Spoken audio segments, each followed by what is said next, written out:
Sadashiva Samarambam Shankaracharya Madhyamam Asmadacharya Paryantam Vande Guru Param Om Om Ishvara Om Shanti Shanti Shanti Om Namaste. Verse 25, 25th. Worship of gods. Reach the gods, worshippers of the ancestors. Reach the ancestors, worshippers of the elements. Reach the elements. The ones worshiping me are going to reach me. And of course, that means to say, I am the only truth, the only reality. You know? I am the only source of Ananda and peace and love and security. Therefore, you think you become, you want sooner or later, if you really want something, you keep that in mind. Sooner or later, you move towards it. And then according to your efforts, you accomplish your desire. Huh? So you need to have a desire, and like Nisargadatta used to say, so since you cannot live without desire, so have the desire for the supreme, for the greatest. So that's the concept here. And then Swami was playing with it, saying like we human beings, we are provided with a human kind of a human, a kind of a different sentience, now because the chicken, the other animals, they are sentient beings, but they're not very clever. So we are a little bit smarter. Unfortunately, we use our intelligence to make choice for those things that gives me sensory pleasures, and not for that which elevates me spiritually. So how is going to Ishvara say that if you desire me, you're going to reach me and you're going to be forever happy. But if you don't have that value, so you can worship many other things, including the material world of things and people and situations. And then why so few people are going to suffer so much? Because they don't choose the Lord. And he said, I cannot force that on anyone, because I give people the free will, the power to experience its environment and then begin choosing. And then they choose to gain some sensory pleasures until they understand that it's not very smart. There is a better exercise of choice, of free will, and then they get in contact with the scriptures, and then they choose the Lord, they choose moksha. And then he said, why does not Bhagwan just tell us, whispers to it, and don't choose anything of the world, choose just me, choose only yourself, choose only moksha. So he whispers, you remember this scripture, this revealed knowledge is whispered by Shwara into the ears of the rishis, So, but then you need to have enough merit to get in contact with these revelations received by the rishis, those who heard. And then that decision, that choice, that desire has to grow gradually until you accept no longer distractions, and things of that nature. If you're really full on, I will assist you, but I can't twist your arm. I can't force you to choose me, to choose moksha. And then Swami presents two psychological reasons here. One is that if he would impose that on us, he would be canceling the free will. It will be a contradiction. He gives us the free will and say, okay, but I'm going to suspend the free will because I'm imposing you to have a desire for the Lord, a desire for moksha. And that is never going to happen. He would not break one of his laws because if he break one of his laws, being free will, human free will, yeah, among many, and then the entire Shwara system would begin collapsing. So, and then the other reason is even if I would make that decision to suspend the free will, to impose in respect to your desire, I could give it to you, but you would have the choice to reject it. Why to give it to you? Because ultimately you may refuse it. So I don't get involved with that, says Krishna. Yeah? God is helpless in respect to your moksha. Only you can grow this mumukshutva. Yeah? Don't worry, Ishvara or moksha can wait. It's your very nature, will never go anywhere. So one day maybe this individual soul will realize that.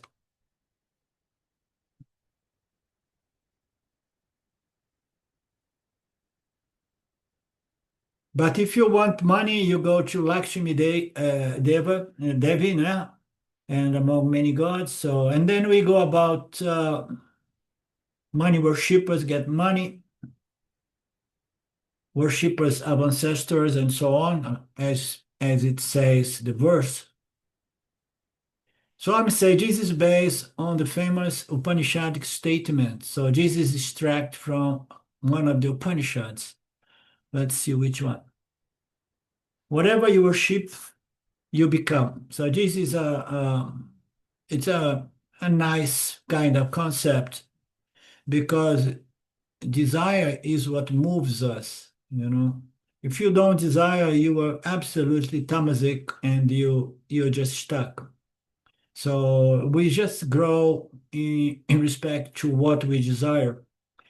But it's not to say that you can accomplish everything and anything you desire, because there are some certain laws operating in the field. You need to deserve, and the highest is what you desire, more competition there will be, because I mean, in the worldly gains. But there is no competition if you desire moksha. But there is only one, one thing to it. It's very simple. There's nobody you need to compete with, but you really to want it so badly that you abandon, you move away, you give up all other wantings, all other desires, so that you have enough power to break through and understand it. So if we want something in life, we need to work and deserve it, worldly things. Yeah? If we want spiritual growth, we need to work to deserve it. But if you really want it so much, so much, so much, chances are one day we're gonna become or get what I desire. So it's a natural law. No? And therefore, Swamiji says in our tradition, we use good heroes to our children in the Puranas. We don't use like Michael Jackson and all these soccer players or cricket players. So the children are going to be attracted by some role models, and they will think of them, they will be inspired by them, and so on. Chances are that you become. But be careful with this notion, because a lot of people in the West explore this concept saying think and grow rich. Yeah, you heard about that famous book with this title. A lot of people explore this concept.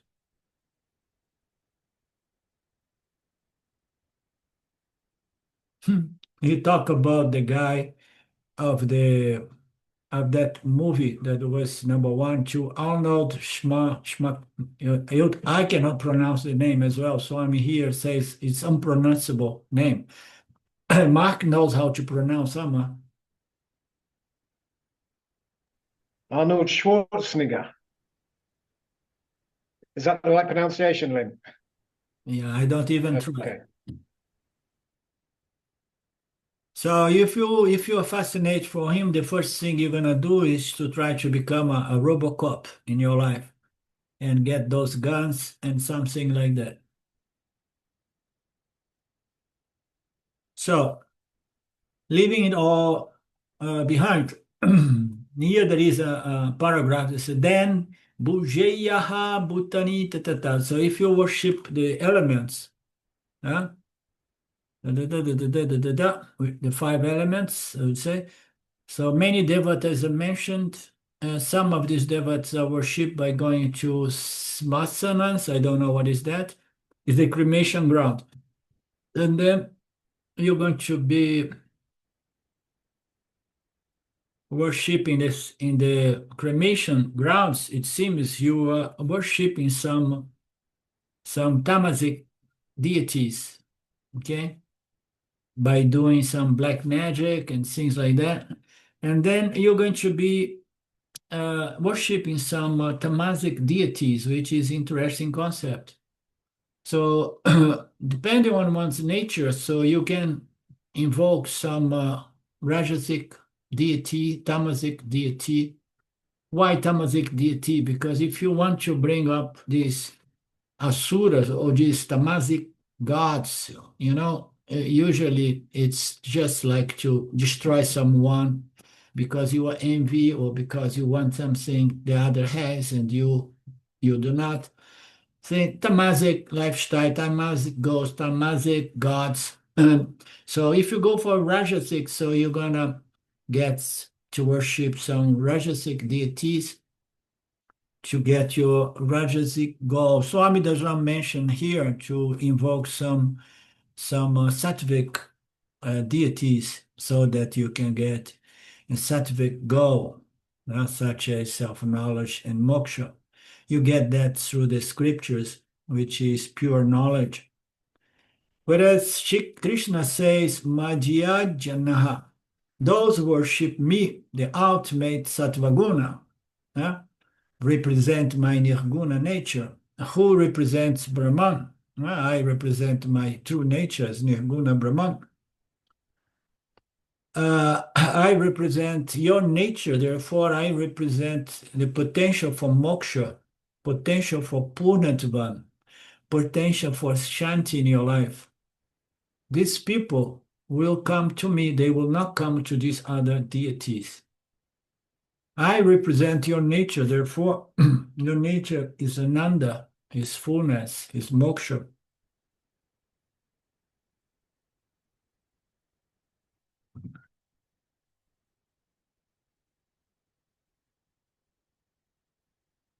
Are we recording?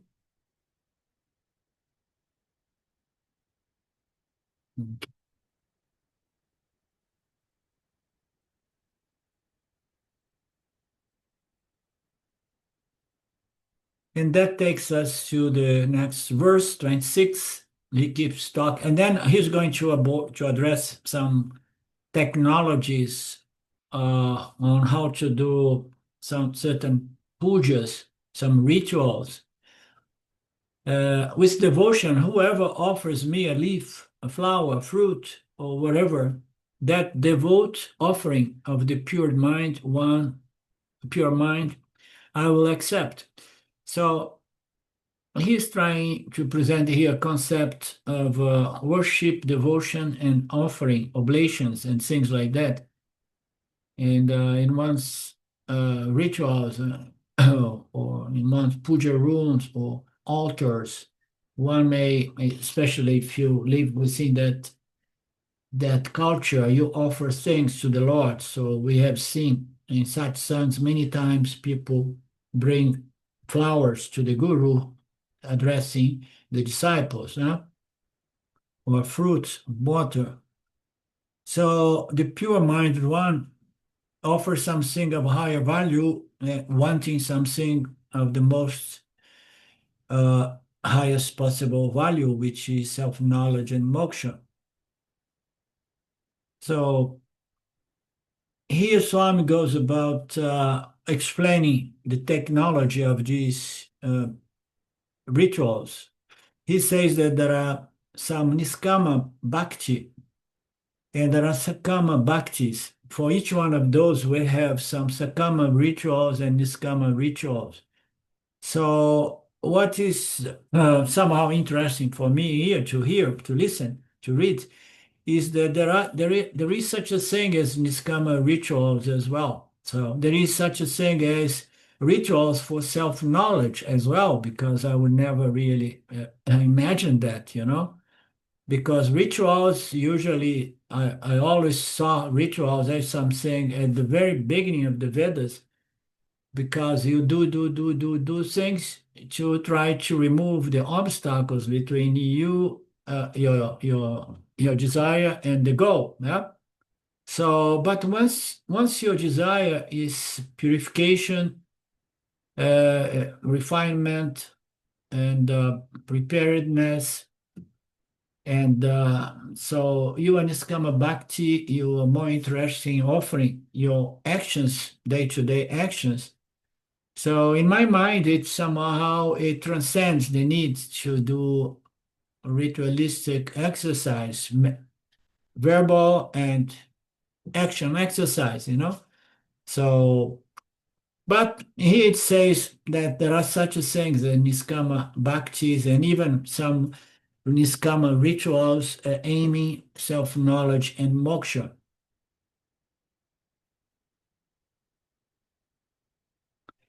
And then he elaborates a little bit. He says that there is a certain kind of rituals that are pure and meant for spiritual progress, to develop the intellect.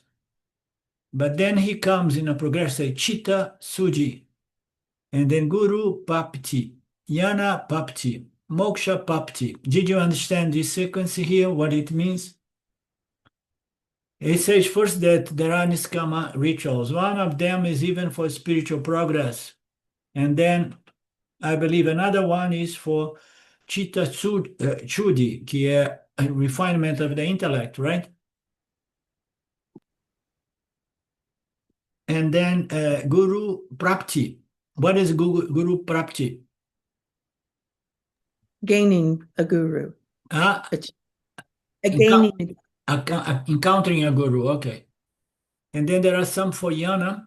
Yeah, I want to obtain Jnana, and then I do some rituals.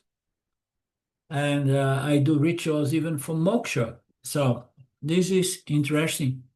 I would never imagine that somebody who is really clear about getting self-knowledge and moksha would go to do, physical and verbal rituals. But it seems everything is in there in the Vedas.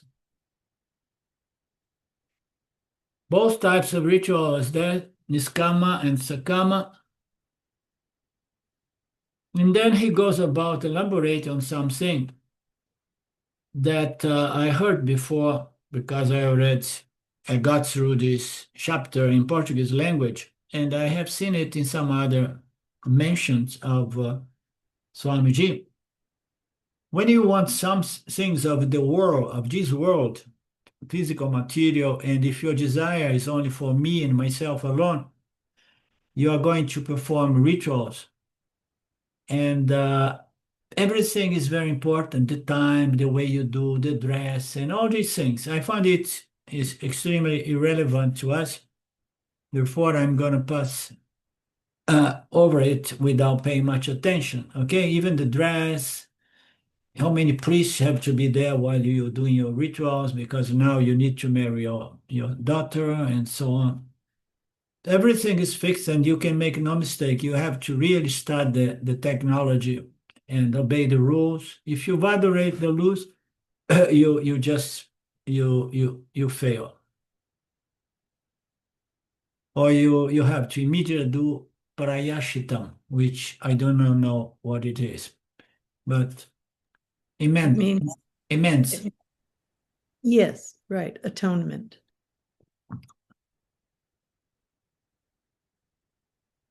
And he goes to extremes. For some of these violations, is that all the property you have to give as dashina. I mean, this is crazy. But anyhow,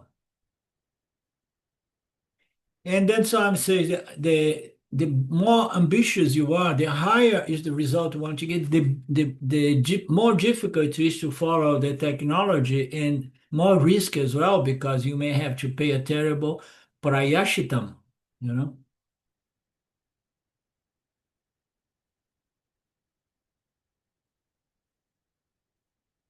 And then he goes about explaining these notions that, once again, I find it relevant for us.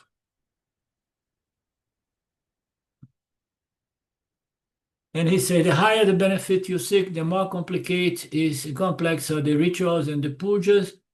What will think when you want infinite result? When you want infinite result, what do you think? Oh, that's going to be even more complicated. And then Swamiji comes and say, no, it's the opposite.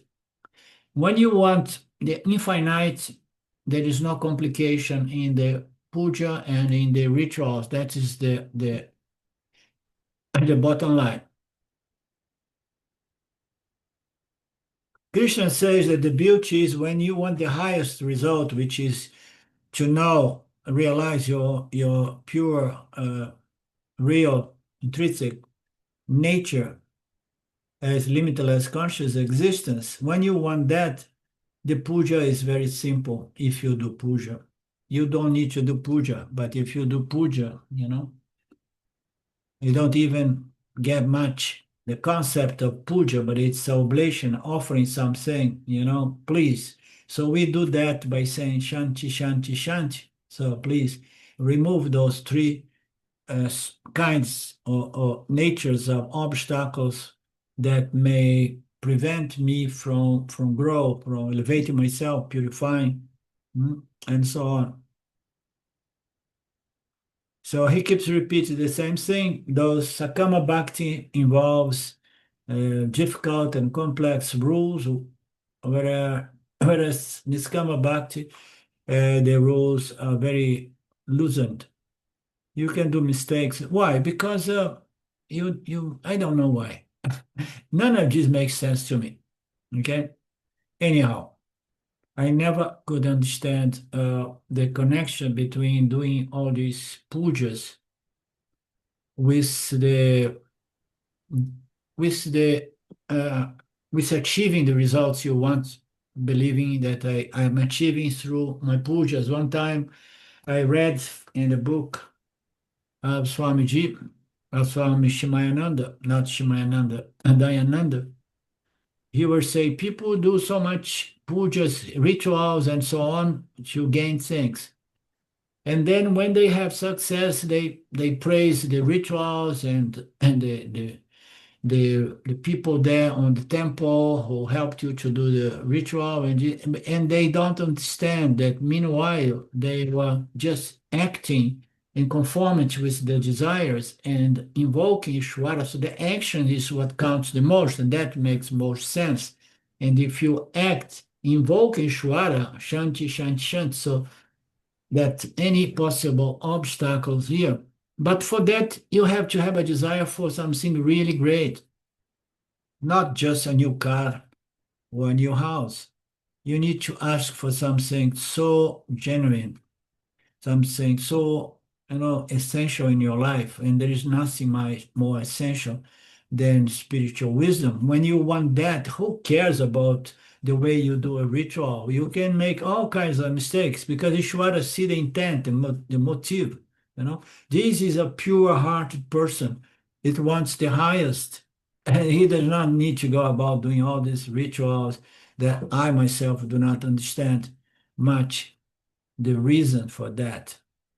And the verse here, it somehow says, with devotion, whoever offers me any little thing, but with a pure minded and with an intention for the highest. So it's going to be reward, because which counts the most is the purity of heart, the purity of intention, the purity of the desire.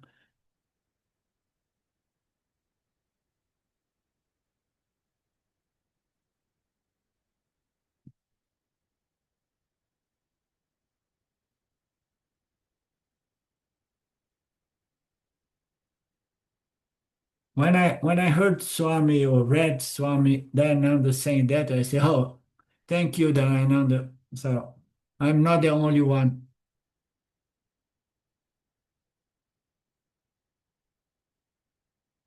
If you are chanting Vishnu Saharashanama, uh, if you are chant that for the sake of Chitta Suddhi, Guru, Moksha, and these higher things, you can do any number of mistakes. It doesn't matter. It doesn't matter. You can just do it fully, open, fully heartedly, with a pure mind, a pure heart, offering any flower. Uh, if you do a puja, if you do a ritual, you don't need to do a ritual. You do it in the silence of your mind and your heart, just invoking Ishvara moment to moment, so that it may have a certain power to facilitate one's journey. But you need to look for something very, very high. Go for the infinite Nirguna Brahman. So this is a Niskama Bhakta who is in truth a Mukshu Bhakta who wants God, who wants self-knowledge as the result of one's effort, even if one does pujas or even rituals, which pujas maybe it's something that have been less difficult to understand, but rituals. So he offers anything without any precondition. So you offer what? When you are really hot, when is this desire is burning, okay, like the person who is burning with fire and he wants water, he jumps into the lake, he only thinks of water, or the person who is underwater, he only thinks of air. The desire is such. So if the desire for God, desire for moksha is very, very intense, the person is ready to offer anything, even one's life. Believe me. And you offer that without really any demand or preconditions or anything. I offer this, but I want the result. No, it does not even cross your mind. I mean, I'm ready to give everything into it now. And I offer even my life.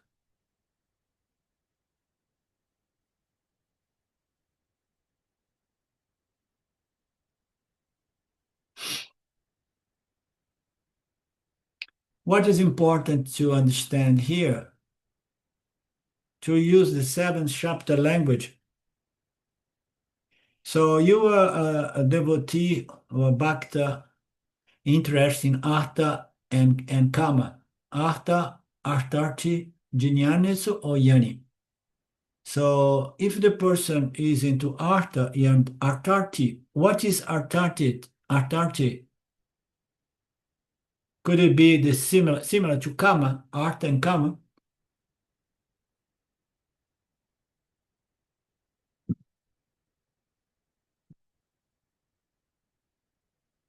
So usually we say if you're interested in security and pleasures, entertainment, you are Sakama Bhakta. You want that kind of result. So if the yani is not included in that category of Sakama Bhakta, only a samsari is going to be a bhakta on those terms. But who wants liberation or God? Therefore, bhakyaya, Niskama Bhakta Prasada. Such a person is a person of purified mind. So I don't even try to understand all this Sanskrit here, but my understanding is if you are Sakama Bhakta, you are mostly interested in Artakama. And then there is a desire for Dharma, but not in the sense of going to a celestial loka, but you want Dharma because Dharma is the way to go to purify, refine, and qualify for self-knowledge and moksha. Yeah? And then what kind of bhakta you are? That's the question, you know? Jinyasu bhakta or mumukshta bhakta or yana bhakta, you know? So they're all expressions. So devotion must be there all through.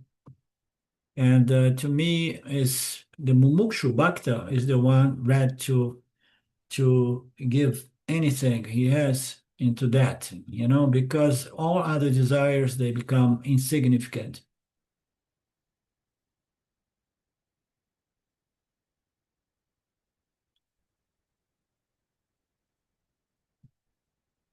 So such a person with such a desire it's a very, very high bhakta.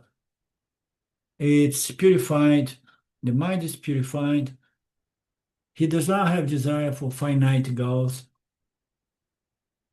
He has the desire for the highest. He wants purity, refinement, and so on.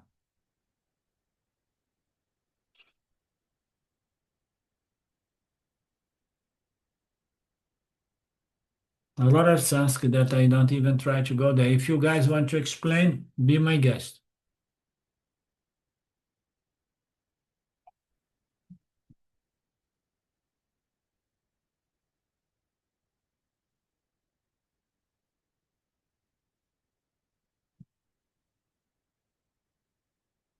So, since he has got such an niskama bhakti, is a very, very uh, evolved bhakti, yeah, bhakta. He's pure. I received that offer, says Krishna, even though it is a very simple offering, such a flower that you find on the bush, you know. Anything will do because what counts is the what is behind that symbol, you know. I mean, people can offer money and donations, blah, blah, blah. They want material thing, they offer material thing, but once you want really the highest, you offer your pure heart, you know, you offer your earnestness, dedication, true devotion and love, you know, knowing that there is no guarantee on anything, you know, you just offer yourself. And the Lord will receive that offering because it is offered in a certain way with love, love for the self, love for oneself, love for myself. If you offer, if you worship and giving material things, worldly things for worldly ends, so your love is in the world, not in God. God is just a means by gaining for you to gain things which are worldly.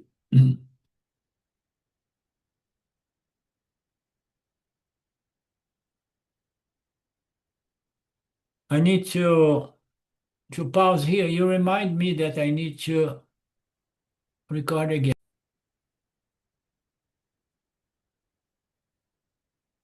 So in the seventh chapter, God is the means and things of the world is the end. That is one kind of devotion. People love the ends, but they don't love God. They have no idea what God is. You know, it's just I know that I need to invoke God to get what I want. What is your love for God? It's just a bargain.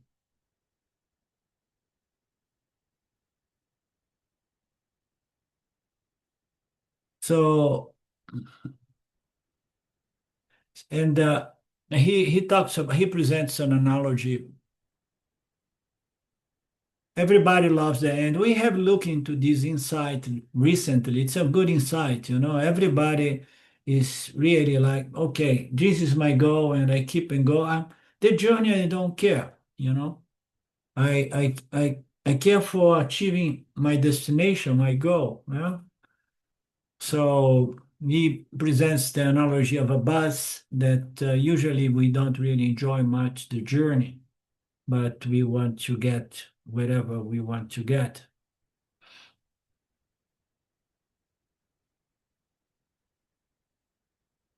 So likewise, these Sakama Bhaktas, they want their goals, they don't want God. Therefore, his love for me, the real love, therefore I received that love even on the Valentine's Day. Okay. Swamiji and his jokes.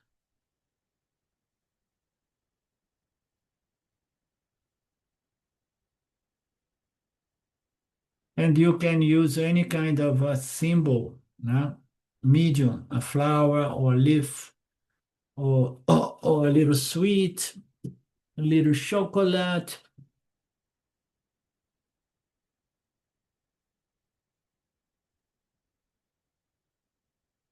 Verse 27, or Arjuna, whatever you do, whatever you eat, whatever you offer, oblation, whatever you give in charity, in austerity is good. You undertake, dedicate that as an offering to me. This is beautiful. That's what I mean. So when you become a karma yogi, you understand that everything is Ishwara around us. No? And then the invitation here is that we keep that in mind, and we wake up in the morning thanking Ishwara for another day. Today I remember, it's a very good thought that comes in one's mind, because after a certain age, you always wake up with some body pain. And yet you say, oh, Ishwara, okay, I'm gonna take my coffee and then I'm gonna be good to go. And thank you for another day. And so whatever you do, when you're gonna have your meal, when you're walking, you just remember that how blessed we are to have been given this life, the scriptures and the gurus in our tradition. You know, so what I receive as prasada from Ishwara, and what I give away. I give to Ishwara because everything is Ishwara. Even the food we give to our stomach. You remember saying Ishwara is the fire, you know, and the fire in my digestive system that breaks down the food and converting it into nutrients. And some of the nutrients are so subtle, they are not physical, that they are going to enhance our intellect and our mind. That's what they go to say, sattvic food. Mhm. So dedicate everything to me, dedicate everything in your interaction, you know, remembering. I mean, I can't help but remember the Swami Abhedananda, that he was obsessed, you know, with just chanting the name of the Lord. And I send you the link about him, Mark, when I told you Abhedananda? I did not send it to you. I will No, you send. sent me a link to another guy, an American guy. I can't remember what his name Okay, was. I forgot to send the link for you to, because I remember that you are not aware of Abhedananda. So the person, some people asking him when he was about leaving his body, and he was still young, he was on his 50s, and say, so Swamiji, you like to come back? Oh yes, of course, if the Lord wish, I come back. But you are a Mahatma, what for? Just to chant the name of the Lord. So some people, they have this beautiful vasana. What is the vasana? Devotion, love, to see God behind everything, and offering everything to God, things that go in, things that go out. Well, my effort, my austerity, effort to elevate myself, to fight my weaknesses and my ignorance. Things we give in charity, oblation. It's very beautiful. This is the Kama Yogi. So, as a highly evolved spiritual seeker, that to my view, from a Western view, does not require any rituals, Sadhana. Kama Yoga sadhana is a potent sadhana by itself that, of course, does not exclude Shravana, Manana, and Nididhyasana as well.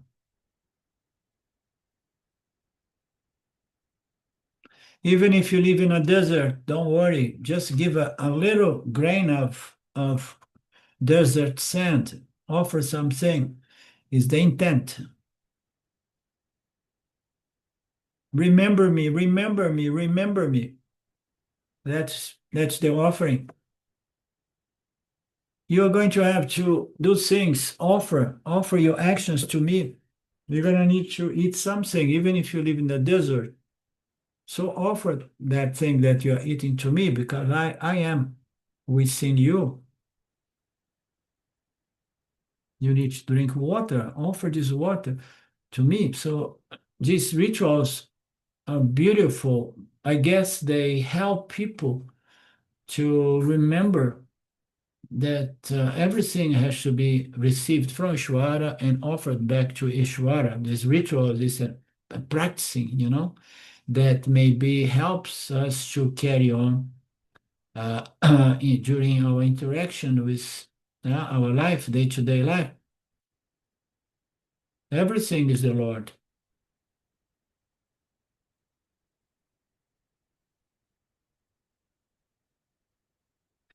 Even work in your office, so offer this work with a spirit of worship. It reminds me of Osho Rajneesh, my first guru.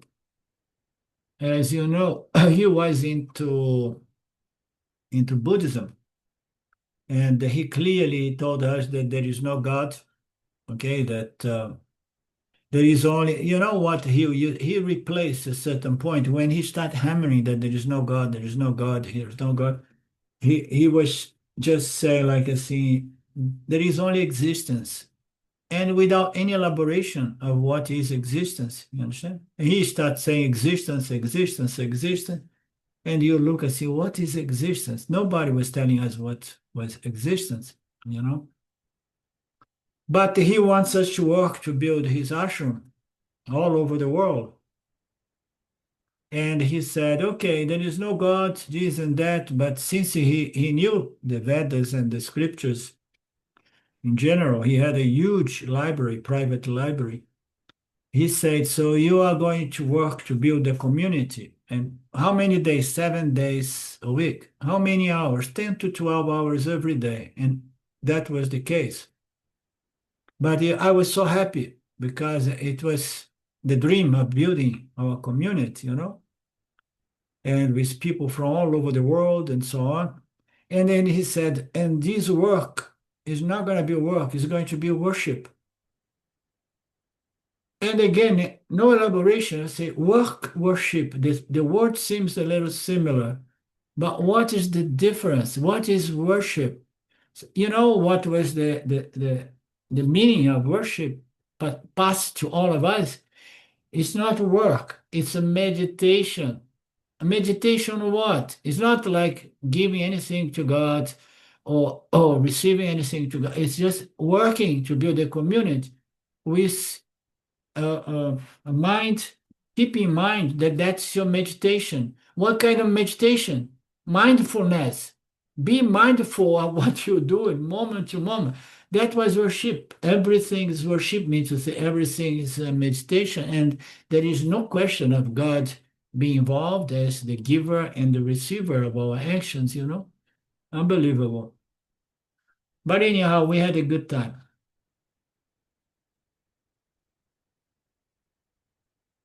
But here now, any work, whatever work, you need to remember that you are giving to the Lord. Of course, in the back of our mind, we were thinking, we are working for Rajneesh. We are working for Osho, If you dedicate your actions to the Lord, you are doing a puja. It's like doing puja. Therefore, offer every action to me. Lord is everywhere, in the office, home.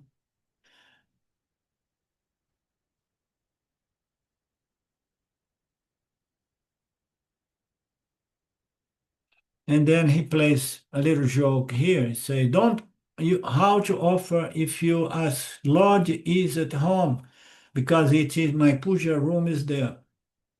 He said that's the problem. You have to have the Lord everywhere, not depend on a puja room or on a temple. So remember, when you develop the Vishvarupa understanding of the nature of God, you do not depend anymore on your puja room or a temple. You see God as the supreme intelligence behind everything.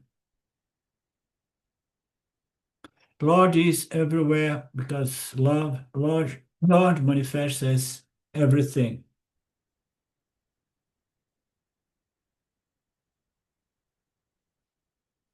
Again, so I'm says here, Jesus is the most beautiful religious way of life, of course. It's unique to the Vedic Kama Yoga tradition. Okay? Vedic Kama Yoga tradition that helps people to develop this Vishvarupa darshana, vision of Ishvara, as that which is permeating the entire cosmos. Pure intelligence, pure sattva guna, the supreme intelligence that not only being the intelligent cause of the universe, but material cause. Therefore, it manifests physically and and as well as the laws and principles that govern this order. So you keep that in mind, and you're gonna live the most beautiful possible religious way of life. This is unique to our tradition. In all other traditions, they are fixated with a certain temple, a certain place, a certain direction. I don't understand. I never studied much all these different religions, but they have different kind of rituals, exercise that they do that is very limiting. But Kama Yoga presents us this concept, which is profound, but the intellect, the mind has to be so mature and refined to wrap one's mind around the concept of God that permeates the entire cosmos. And therefore, we can live a religious lifestyle anywhere, doing anything we do. Just keep in mind in the background, you remember that we are soaked in Ishvara. Therefore, whatever you eat, you offer to the Lord. Whatever you cook, offer to the Lord. Washing dishes, offer to the Lord. Because it's nice to have a clean environment. And then you go there, you clean the kitchen and say, oh, so this is your temple, Lord. Therefore, I like to keep it all nice and clean.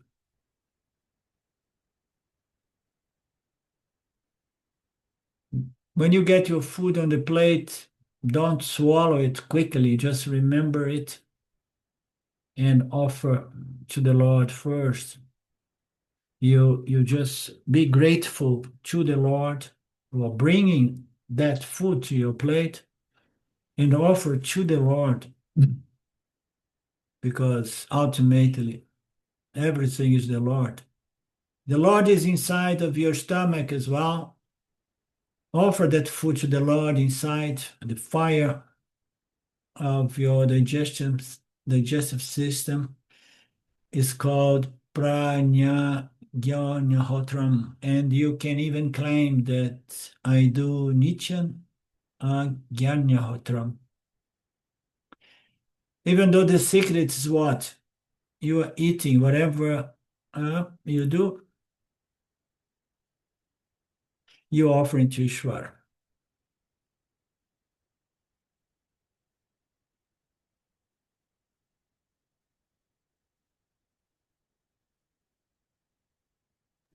Arlindo, when you say offering to Ishvara, you can't really give anything to Ishvara because Ishvara is everything, everywhere. So does it really just boil down to relinquishing doership? Yeah, the first resolution of the ego now, the sense of I do and I enjoy the results, is this resolution is first have to be practiced, resolving the ego in Ishvara, because you are moved by Ishvara, you live within Ishvara, Saguna Ishvara. And when we offer our actions to Ishvara, means to say we are offering our actions in benefit to our environment around us. So it's the Dharma field. The Shwara manifests itself as the physical material Dharma field, our environment, and the laws and principle. So offering actions to the Dharma also means like to Ishvara, to the Dharma, means offering your actions in total harmony with Dharma and impacting positively the Dharma in a way that you help to maintain, to sustain, to preserve the Dharma, these laws, spiritual laws. So everything is an offer. Of course, Shwara is everything, and the Shwara does not need any offer, but the Jiva needs to offer. You understand? Needs to also offer to remember that I'm not here only to take. I'm here to also give something back to the field. Shwara is the world. Shwara is everything around us. We need to, as James used to say, not only extract value, but give back value to the field. Isn't it? Beautifully put. Thank you. Huh? Thanks. Spot on, as they say in England. Okay, because I don't see you.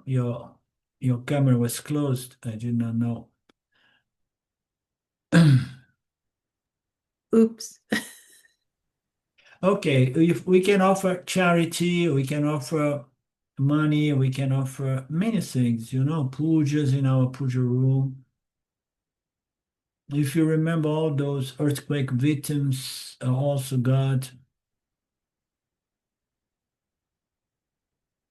Just a change in attitude. So you are not doing things only for your sake, because I want to take care of Jesus, I want to take care of that. You just remember that everything we do within the temple of God, because God manifests itself as our environment, our home, our office. Whatever tapas I do, austerity such as fasting, I remember the Lord and say, Lord, Jesus, fasting, Jesus, an austerity I'm doing to heal or to to cultivate a more balanced body mind, because my goal is moksha, and I never forget you. I'm giving something back to this body, better diet, because the body is you, everything is you in that sense. It's just to keep in mind the Lord, more or less like Swami Abhedananda mentioned, let's just keep in mind the Lord, keep in mind the Lord. It's the most beautiful love affair.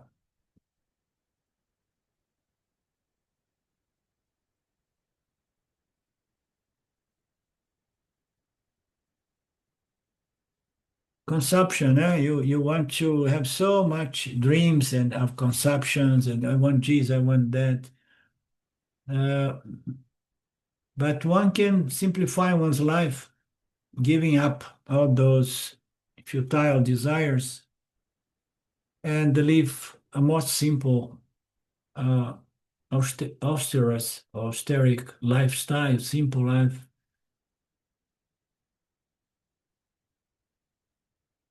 It is an attitude change. So, what is Kama Yoga? Kama Yoga is but an attitude change. You see the world just not like as a material place, but you see the world as a temple in which you receive and you give something back to the Lord. This is Niskama devotion, which will lead you to Jnana Yoga, Vedantic, Upanishadic One Yoga, and liberation. How so? How will it lead to liberation? We'll see in our next class tomorrow, it seems. And Aline stayed with us, and we meet again tomorrow, okay? Namaste. Om Purnamada Purnamidam Purnamudachyate Purnasya Purnamadaya Purnamevavashishate. Om Shanti Shanti Shanti. Om Shwara. Namaste. Meet tomorrow again. Yeah, many thanks, Arlinda. Great. Thank you. Meet tomorrow. Bye bye.